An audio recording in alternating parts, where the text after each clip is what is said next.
Good morning, Coach. How are you? Hey, happy Friday, guys. How we doing? Doing okay. How is your mom and how are your dogs? Man, I tell you what, a lot going on. My mom goes into surgery here in about 40 minutes. Wow. And she's got to have surgery to repair the fracture. The dogs are doing well. The anti-snake venom, I think, has worked, and it definitely cost me quite a bit of money. But yeah, we welcome to Texas. What kind of snake was it? And are you going to get pet insurance now? Well, we have 4 dogs, so I would say pet insurance would cost me more than the anti-venom cost me, so probably no. But they think it was a copperhead's what they think. And, again, they're retrievers, so, they're nosy and they're not the smartest dogs in the world, so therefore they probably thought it wanted to be friends, and next thing you know, we're rushing them off to the ER. Yeah, I had this similar problem, Coach, at my new home out in the woods, and I got a Tolo to build a snake fence. I ordered lion pee, everything I could, because I'm terrified of snakes. So I got a snake fence guy if you need one. Okay, well, did it work? Does it work? Yes. Do you see snakes? Do Yes. you have issues? Nope, I've not had issues for a year. Tolo Joseph, I got this whole thing wrapped around the backyard, and maybe one rat snake, which is not poisonous. So if you need it, I got the hookup. If you tell me I have more good questions to Bobby today. Okay, well, I guarantee you're going to have way more good questions than Bobby today, and I definitely want the number, but maybe not the lion's pee or whatever that was. Hey, they're supposed to be scared of it. You know, it's a dominant. That'll keep out coyotes and everything. That's right. Yeah. All right, Coach. Perfect. So, when you've got a kicker like Brandon Aubrey, who's clearly such a weapon for you guys, do you ever have to check yourself and ask, like, okay, am I playing this situation too conservatively because of this comfort I have in my kicker? Well, yeah, actually, I was just watching some game management stuff with Ryan Feeder, and you guys probably saw it because you guys are such football experts. But the Indianapolis and Denver game came down to a situation just like that, where Indianapolis had the ball, they were down 2 points, and they had just crossed midfield, and the field goal line was like the 36 or something. Well, they ran the ball on first down, didn't make a yard. Ran the ball on second, I think they made a yard or two. They ran the ball on third down, lost 2. And they were a couple yards behind the field goal line. The kicker goes out, actually misses it, so the game should be over, but Denver gets called for leverage. So the answer is absolutely. There's a fine line. We don't want to live with Brandon Aubrey having to make 64 and 60-yard field goals. Can he do it? Of course he can, but I think we also certainly have the trust in Dak and the offensive unit to go get us as close as we need to be. But definitely a fine line, and you definitely can't be too conservative. Coach, there is so much coverage and talk about Caleb Williams and Ben Johnson. Your thoughts on Caleb coming out, what you see from him, and what is a Ben Johnson offense, as he was one of the hottest names this offseason that we've seen in a long time? Well, the first thing that jumps out at me when you talk about Caleb is obviously the arm talent. The arm talent is unique. It's different. It's impressive. Can make all the throws, velocity, touch, arm angle change, to change his arm slot to make all the different throws and to avoid defenders and throw through windows. That's the first thing. The second thing I would say that jumps off the film is the guy's ability to improvise and move and the athleticism. He can hurt you scrambling to run. He can hurt you scrambling to throw. And you can just see the talent. I mean, anytime you're the number 1 rated player in the country as a high school, player, and then you go and you become the number 1 player in college football, generally there's a pretty good track that you're going to ultimately be a great NFL quarterback. And I think we all see that. And then with Ben, Ben's the guy that does a great job challenging the defense. I mean, his use of personnel, his use of shifts and motions is a lot like ours. He wants to move and use all the different, jet motions and stuff to make, create eye violations for the defense. And he does a terrific job with that. But I also love his ability to, be aggressive. But his play-action passing game is awesome. He does a great job marrying the runs and the passes, and they have a lot of weapons. And again, I've been asked by kind of a lot of our beat writers this week about the 0-2 Bears. It's like, This is a good damn football team we're getting ready to play. So Ben's got done a nice job, and again, they'll be ready to go, and it's going to be a challenge for us up in Chicago. Coach, can you follow up? A lot of analysts are trying to dissect Caleb, and they're like, Ben Johnson wants you on time within the structure of the offense. And then you talk about someone's skill with the improvisation. How do you balance that, versus I want the ball out on 3, I want the ball out on 5, versus kind of weighing the special talent of someone running around and making a play? Yeah, I can see why people would want to have that conversation. First of all, here's what I'd say.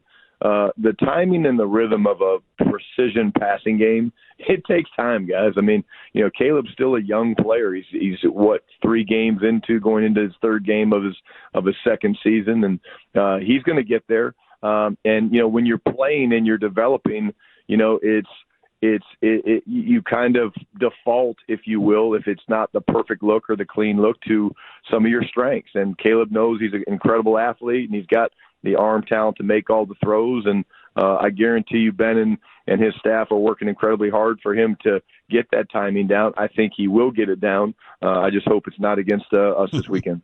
Brian Schottenheimer joining us here, 105 through the Fan. So, when you look at Ben, and they ran a lot of trick plays with Detroit, and I'm sure you plan for this every week, but do you have to plan extra special for a guy like Ben that you got to be more ready for a trick play coming your way? Yeah, I mean, I wouldn't say. I think you're always ready. I mean, Ben's obviously got a little bit of a reputation as a gambler, as he should be. Was it Ben? Was it Dan? A lot of times when the head coaches got the personality of a Dan Campbell on offense, you're going to carry a handful of more 3rd down, 4th down plays because he's going to give you the green light to go for it. I think that's what we're still learning. I think good thing for Ben is, no one needs to know that yet. That usually takes a little bit of time to figure that out, but we're always trusting our rules. We're always prepared for anything, but the creative nature of what Ben does is, I think, why he was a fast riser as a coordinator. And again, the guy's just built great offenses. I remember him going to Detroit as, I think it was a tight end coach or something, and Anthony Lynn was a good friend of mine, was the coordinator, and things didn't work out. And then next thing you know, Dan moves on from A-Lynn, and they're promoting this guy named Ben Johnson. And I talked to a couple guys on the staff. Mark Brunell's the guy that coached in Detroit and was a quarterback for us with the Jets, and he was raving about Ben. And then you look with the success that they had when they brought in Jared Goff, and the next thing you know, they're lighting up scoreboards. Coach, I always wondered how teams plan for weather. It looks like it's going to rain. But, how far out do you check weather reports? And then as you get closer to the game, is there a time where you're like, all right, we need to change up our game plan. It looks like it's going to be this bad. How does that work? Yeah, it's a great question. Again, is it 1-0? Right, I don't know what the score is right now. I mean, is it 1-0? Yeah. But no. Hiss, Coach, hiss. Yeah. Remember who you're supposed to be saying it to. Yeah, I know. Sorry. Yeah. So with the weather, here's what we do. You obviously track the weather throughout the week. Our equipment guys do a great job of staying in communication. It's Chicago, it's Philly, it's places like that. Guess what, guys? It's probably going to rain at some point. So we're not surprised by that. I don't go overboard, guys. I don't do a full period of, okay, we got to do a team period, wet ball, stuff like that. When we stretch, we throw ball to all the skill players and the offensive linemen, everybody, because it's all about the ball. We make them all handle the ball. But today we'll do it with wet balls, and again, to me, that's enough. I mean, the league does a great job. They keep the ball, clean and dry to the best of their ability. And the biggest thing would be the field conditions. If the field starts to get slippery and things like that, that's more of an issue than the rain itself. But I think we do work on it, but we don't go overboard. Cowboys head coach Brian Schottenheimer joining us here on 105 through the Fan. Coach, you mentioned in your opening press conference, you were talking about the concepts and what you wanted the offense to look like. And you mentioned tempo, marrying the run and pass looks, cut splits. How close right now is this offense to looking like the one you were thinking about and describing that day? It's a work in progress. I think that's fair. I think we've done some good things. I think, there's things that we need to clean up. I'm really pleased with what we've been doing in the red zone. Our ability to run the football down there has been great. Our ability to score and come away with touchdowns has been great. I think the situational football on third down has been really, really good for us. But it's always a work in progress. And again, you're constantly learning your players. You're constantly learning what your opponent does. We have a philosophy and we have a menu of plays, and whether it's, I'm throwing out arbitrary numbers, but all right, we got 80 first and second down passes to choose from, and 40 third down passes, and 35 first, second down runs. We like to run the same concepts and mix them up and do different things. And so I think, I would say we're trending in the right direction. I don't think we're there yet, but I also think this is something that it takes quite a bit of time. And I think, early season September football is always unique because everybody's still kind of feeling each other out. Coach, Brock Hoffman's going to be at center for you guys, and I know he plays with a real edge, a real intensity. That's a temperament that you guys are fans of. But how do you make sure he plays smart and doesn't get any penalties after the whistle while still encouraging him, like, hey, keep that edge, though? It's honestly, it's conversations. I've talked to Brock about that. Like, hey, I do, guys. I love his intensity, man. He gets underneath the defenders.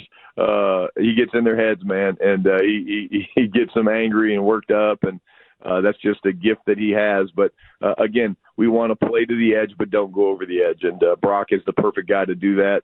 The one thing I'll say about Brock is he usually gets it stirred up, and then when they do something that is out of character, maybe for them as a defense, he never retaliates. So that has to continue. And but again, the guys trust him. Dak trusts him, and again, he's going to give us everything he's got. And great competitor, man.